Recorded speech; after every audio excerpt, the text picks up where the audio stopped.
Texas is number one in the preseason AP Top 25 poll for the first time ever. I couldn't believe that. They finished number one 3 times in the AP poll, 1963, 1969, 2005. They had never started higher than number 2 until this year. They are also the first top-ranked college football team to be an underdog in Week 1. Isn't that incredible? The Longhorns are 2.5-point underdogs when they travel to face number 3 Ohio State, starting at noon Eastern on August 30. What the hell, Fox? Noon?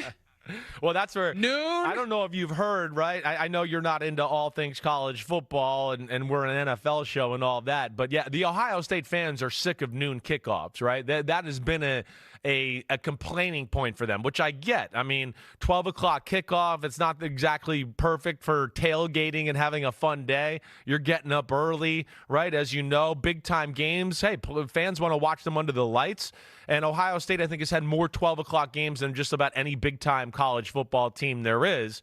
They asked Texas to move the game to Sunday night, right? But since it's a change of day, the Texas Longhorns can say no, and they said no because they got a game the next Saturday and they don't want to have a short week. So, and I guess the TV schedule isn't conducive to them moving the game that night, Saturday night they're playing. So it's at 12 o'clock. So yeah, we're gonna wake up that day and watch some good football. Watch the Longhorns fight, baby. Here we go. Well, I may be on the way to Morgantown to see West Virginia take on the juggernaut known as Robert Morris. Oh man! So I may have to miss. That's Texas a low Ohio T State. Beta game right there. If you want to watch it, It is. If you want to watch some alphas, you watch Ohio State, Texas, baby. Here, it's going to be a good one, that's for sure, especially with Arch Manning at the helm.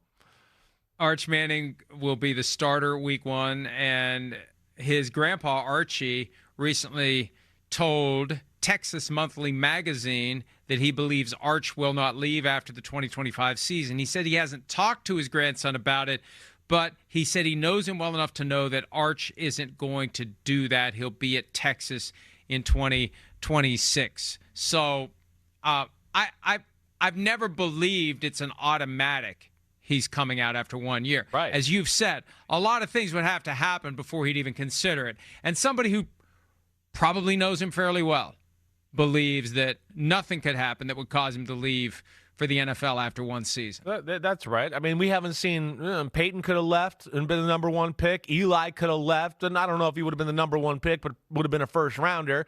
Either way, I think they believe in the college experience. And like we've talked about so much lately, even with Anthony Richardson yesterday, right? I mean, you could see there is experience on the college football field and how it translates to the NFL.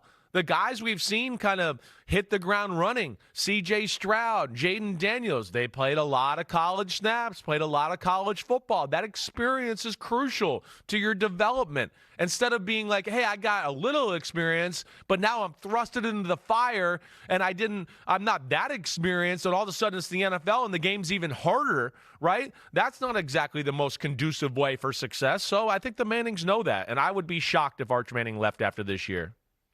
Yeah, I would be too, and we'll see what Texas can do. The expectations can't get much higher.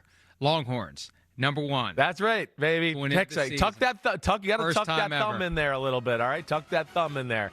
Hi, it's Mike Florio. Thanks for watching PFT on YouTube. Hit subscribe for the latest news and analysis from Pro Football Talk.